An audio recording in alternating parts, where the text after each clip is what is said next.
వందే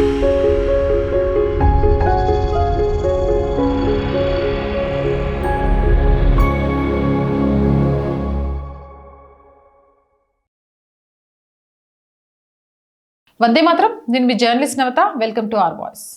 దేశ అంతర్గత భద్రతను అస్థిరపరచడానికి శత్రుమూలాలు ఎన్ని రకాలుగా వ్యూహాలు పన్నుతున్నాయో చెప్పడానికి జమ్మూ కాశ్మీర్ కేంద్రపాలిత ప్రాంతంలో వెలుగు చూసిన తాజా ఘటనే ఒక నిదర్శనం.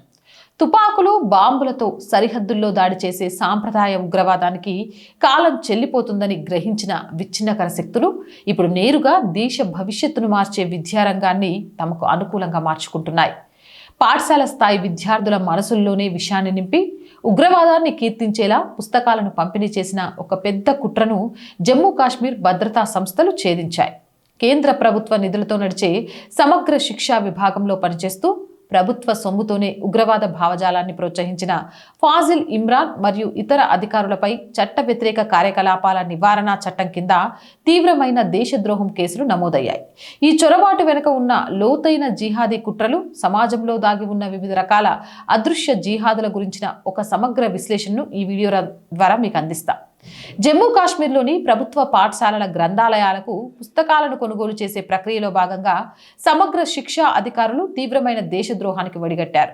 గ్రంథాలయ కమిటీకి నేతృత్వం వహించిన ఫజిల్ ఇమ్రాన్ అనే అధికారి కావాలని నిబంధనలను పక్కన పెట్టి తీవ్రవాద భావజాలాన్ని నూరిపోసే 2 నిర్దిష్ట పుస్తకాలను ఆమోదించారు.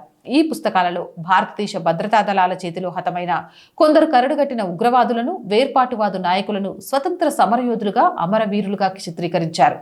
జమ్మూ కాశ్మీర్ భారతదేశంలో భాగం కాదనే భావనను పసిపిల్లల మనసుల్లో నాటడం, భారత సైన్యాన్ని అత్యాచార శక్తులుగా చూపించడం ఈ పుస్తకాల ముఖ్య ఉద్దేశం.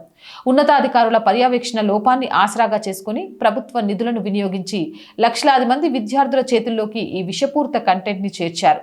ఇది కేవలం ఒక అధికారిక తప్పు కాదు. విద్యా వ్యవస్థను పూర్తిగా ఇస్లామిక్ తీవ్రవాదానికి కేంద్రంగా మార్చాలనే పెద్ద అకాడమిక్ జిహాదీ వ్యూహం.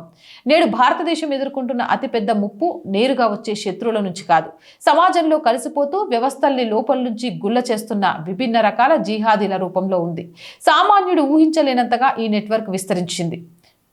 పాఠ్య పుస్తకాలు, విశ్వవిద్యాలయ సిలబస్, పరిశోధనా పత్రాల ద్వారా దేశ చరిత్రను వక్రీకరించడం దీని ప్రధాన లక్ష్యం.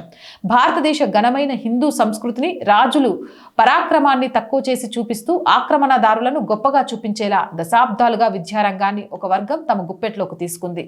విద్యార్థులు దేశభక్తిని కోల్పోయి తమ సొంత దేశ సంస్కృతిపైనే ద్వేషం పెంచుకునేలా మేధోపరమైన దాడి చేయడం ఈ జిహాద్ ప్రత్యేకత.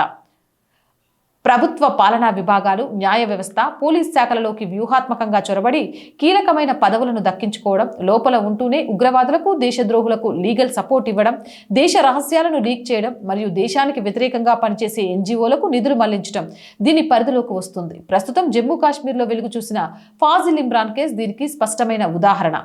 ప్రభుత్వ భూములు, రైల్వే స్థలాలు, అడవులు మరియు హిందూ దేవాలయాలకు సంబంధించిన వర్క్ ఆస్తులు, చుట్టుపక్కల ప్రాంతాలను అక్రమంగా ఆక్రమించడం, నగరాలు, పట్టణాల వ్యూహాత్మక ప్రాంతాలలో మతపరమైన కట్టడాలను నిర్మించడం ద్వారా జనాభా సమతుల్యతను మార్చడం, తద్వారా భవిష్యత్తులో ఆయా ప్రాంతాలపై పూర్తి పట్టు సాధించడం దీని వ్యూహం. దీనినే ల్యాండ్ జిహాద్ అంటారు. ఇక ఎకనామిక్ హలాల్ జిహాద్ విషయానికి వస్తే సమాంతర ఆర్థిక వ్యవస్థను సృష్టించడం దీని లక్ష్యం. ప్రతి వస్తువుకు హలాల్ సర్టిఫికేషన్ తప్పనిసరి చేయడం ద్వారా వ్యాపార రంగంలో ఒక నిర్దిష్ట వర్గానికే లాభాలు చేకూరేలా చేయడం మరియు ఆ లాభాల నుంచి వచ్చే నిధులను మత మార్పిడిలకు, ఉగ్రవాద కార్యకలాపాలకు మళ్లించడం దీని వెనుక ఉన్న ఆర్థిక వ్యూహం. ఇక లవ్ జిహాద్ హిందూ, క్రైస్తవ మతాలకు చెందిన యువతులను ప్రేమ పేరుతో మోసం చేయడం, పెళ్లి చేసుకుని బలవంతంగా మత మార్పిడికి గురి చేయడం ఇది కేవలం ఒక సామాజిక నేరం కాదు, ఒక ప్రణాళికాబద్ధమైన జనాభా పెంపుదల మరియు ఇతర సంస్కృతుల నిర్మూలన వ్యూహం. ఇక మీడియా మరియు డిజిటల్ జిహాద్ సామాజిక మాధ్యమాలు, వార్తా ఛానళ్లు మరియు ఓటీటీ ప్లాట్ఫామ్ల ద్వారా హిందూ వ్యతిరేక నేరేటివ్ ని సెట్ చేయడం, దేశంలో ఏదైనా చిన్న సంఘటన జరిగితే దానిని అంతర్జాతీయ వేదికలపై పెద్దదిగా చూపించి భారతదేశ ప్రతిష్టను దెబ్బతీయడం మరియు ముస్లింలు బాధితులుగా ఉన్నారనే తప్పుడు ప్రచారాన్ని నిరంతరం నిర్వహించడం దీని పని. ఈ విభిన్న రూపాల జిహాదులను గమనిస్తే సమాజంలో ఎంతటి భయాందోళన వాతావరణం ఉందో ఇట్టే అర్థమవుతుంది. తుపాకీ పట్టిన ఉగ్రవాదిని సైన్యం సులభంగా గుర్తించి మట్టుబెట్టగలదు. కానీ పెన్ను పట్టి పాఠాలు చెప్పే గురువు రూపంలోనో, ఫైళ్లు కదిపే అధికారి రూపంలోనో, పక్కనే వ్యాపారం చేసే వ్యక్తి రూపంలోనో దాగిన దేశ ద్రోహులను గుర్తించడం అత్యంత కష్టం. మన ఇంటి పక్కనే ఉంటూ మన వ్యవస్థల నుంచే జీతాలు తీసుకుంటూ మన పిల్లల మెదళ్లను విషపూరితం చేస్తున్న ఇటువంటి అదృశ్య శత్రువుల వల్ల దేశ సార్వభౌమత్వానికి తీవ్రమైన ముప్పు పొంచి ఉంది. వీరు సమాజంలోని ఐక్యతను లోపల నుంచి తూల్చేస్తున్న గద్దలు. జమ్మూ కాశ్మీర్ విద్యా విభాగంలో జరిగిన ఈ కుట్ర కళ్ళు తెరిపించే నిజం. దీనిని కేవలం ఒక ఒంటరి సంఘటనగా చూడలేం. విద్యా సంస్థలలోకి, గ్రంథాలయాల్లోకి వచ్చే ప్రతి పుస్తకాన్ని కఠినంగా పరిశీలించేలా ఒక బలమైన వ్యవస్థను ఏర్పాటు చేయాలి. కేంద్రంలోని మోదీ ప్రభుత్వం అనుసరిస్తున్న జీరో టాలరెన్స్ పాలసీ వల్లే ఈ రోజు ఇటువంటి అంతర్గత కుట్రదారులు బయటికి వస్తున్నారు. దేశద్రోహ శక్తులపై ఉపా వంటి కఠినమైన చట్టాలను ప్రయోగించి వారి ఆస్తులను జప్తు చేయడం ద్వారా మాత్రమే ఇటువంటి అకాడమిక్ జిహాదులను శాశ్వతంగా అడ్డుకట్ట వేయగలం. భావితరాలను రక్షించుకోవడానికి, దేశ సమగ్రతను కాపాడుకోవడానికి ప్రతి ఒక్కరూ అప్రమత్తంగా ఉండాల్సిన సమయం ఆసన్నమైంది. జై హింద్, జై Bharat. Our Voice, Our Political, Our Sanskriti 3 మన ఛానల్సే. So please subscribe our channels. And content బాగుంది అనిపిస్తే లైక్ చేయండి, షేర్ చేయండి.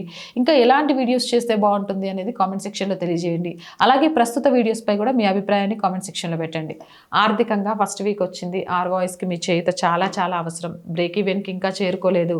శాలరీస్, రెంట్స్, మెయింటెనెన్స్ చాలా ఇబ్బందుల్లో ఉన్నాం. ఈ ఇబ్బంది నుంచి మీరే బయటపడేయాలి. ఆర్థికంగా సపోర్ట్ చేయడానికి సబ్స్క్రిప్షన్ పక్కనే జాయిన్ అనే బటన్ ఉంది. 1 to 5 లెవెల్స్ ఉన్నాయి. ఏదో ఒక లెవెల్లో సపోర్ట్ చేయొచ్చు. లేదా స్క్రీన్ మీద గూగుల్ పే, ఫోన్పేతో పాటు అకౌంట్ డీటెయిల్స్ ఇచ్చాము. మీకు తోచిన సహాయం చేయొచ్చు.